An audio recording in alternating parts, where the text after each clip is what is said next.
Hi everyone, I'm Josh, and this is Josh Wright Piano TV. This episode is a little out of the norm. It's not a piano tutorial. Today I wanted to discuss healing eczema. I have struggled with eczema my whole life, but over the last 3 years, I've found some solutions that have caused me to no longer need to really use any moisturizers, to completely get rid of any flares when the weather's changing, and some things that I hope can help you in your journey. I've noticed that my old eczema video, the top 10 things to heal eczema, when I was kind of at the height of suffering, has been getting a ton of views lately. I'm guessing it's because of the change of the weather. A lot of times when the weather changes, people start to have eczema flaring up, and I have some solutions for you today. I've boiled them down to 5 things that I do at this point to keep my eczema clear, and these can certainly help you if you start to get eczema or are in the throes of suffering with eczema. So I hope today the tips that I share can help you. The first thing is to get off of steroid creams. That is the hardest thing to do. It took me a full 9 months before I started feeling better.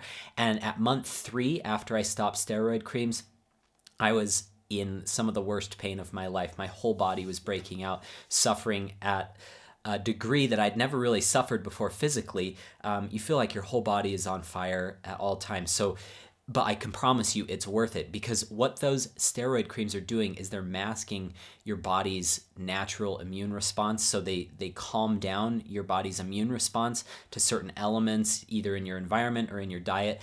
And that's just a mask for what is actually going on. So you need to find solutions outside of steroid creams. If you look up the term TSW online, you're going to find a lot of really horrendous photos and very sad photos of people going through topical steroid withdrawal is what that stands for. So putting steroid creams on your skin and then withdrawing from those can be very painful, but it is helpful, because if you keep putting those steroid creams on, it's just going to make the problem worse in the long run. So that's my first tip out of the 5 tips today. The second tip is amazing.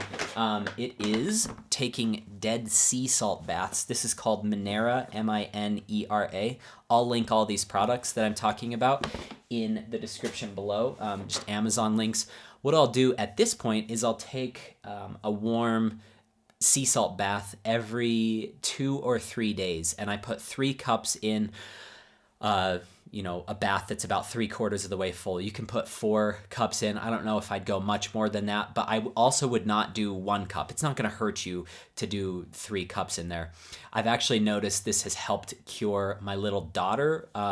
She's 2 years old now, and she started having a little patch of eczema on the back of her leg, and she was always itching it, and we did 1 of these baths, and then she started to get better and no longer itch. So each time she starts itching, anywhere, we'll just do one of these dead sea salt baths. We don't do that every week with her, or every 3 days like I mentioned for myself, but I do this every 2 or 3 days just to keep everything at bay. I notice I get hand eczema sometimes. At this point, just with the really cold, dry weather, it will start to get dry. It's not like bad flare-ups like I used to get, and after 1 bath, it feels better. So that is seriously helpful. And this brand, I did a lot of research, and I think that Minera brand is the best brand.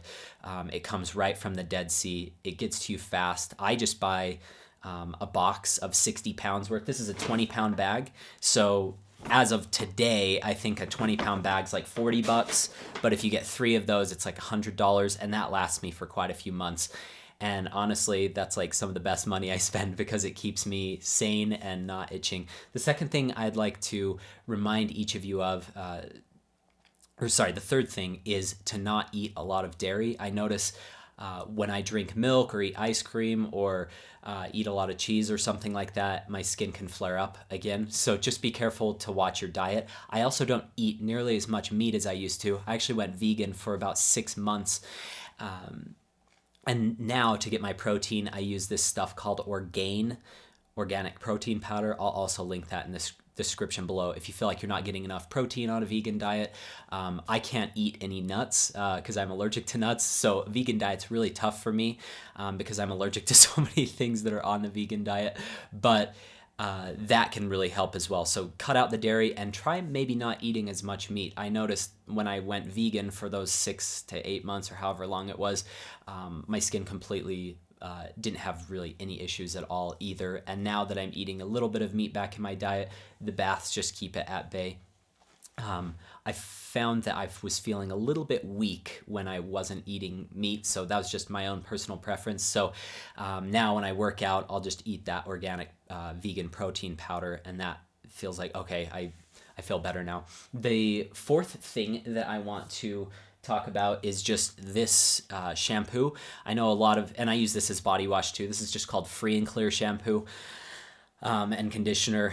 It's like $10 a bottle, so it's not the cheapest stuff, but it's not terribly expensive either. And that was recommended to me by an amazing dermatologist, Cheryl Eberting, and that has helped so much. I don't have any type of dandruff anymore. My head doesn't itch, and I don't get itchy from that type of body wash either. So I would just recommend using the shampoo as your body wash as well. That can help to relieve some of the itching as well. The last thing that I want to talk about, because we've talked about diet, we've talked about remedies to calm down the itching with the Dead Sea salt baths, getting off steroid creams. The last thing is looking what you put on your body. So like what kind of clothing you use. Some people find that cotton clothing, not like polyester or spandex, sometimes helps. Don't wear super tight clothing.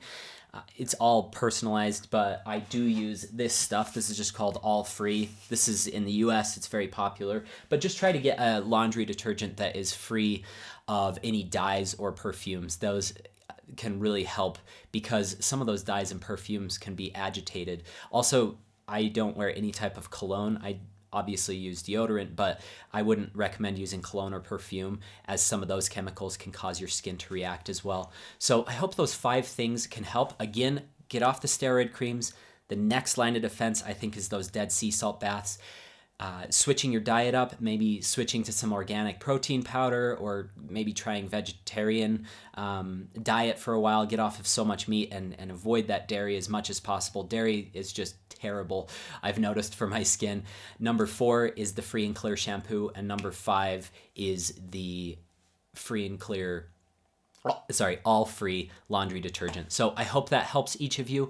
I wish you all quick healing of your eczema. I hope these tips can heal your eczema. Again, I didn't say cure because I think this is something we all have to maintain. If you do have a tendency to have eczema, you may have that the rest of your life, but these things keep mine completely under control. I used to have cracking and bleeding all through here, and you can see today it's 100% clear, and this is normal. I don't have flares anymore. It's amazing. So I wanted to share that with each of you. Have a great week. I'll talk to you next time.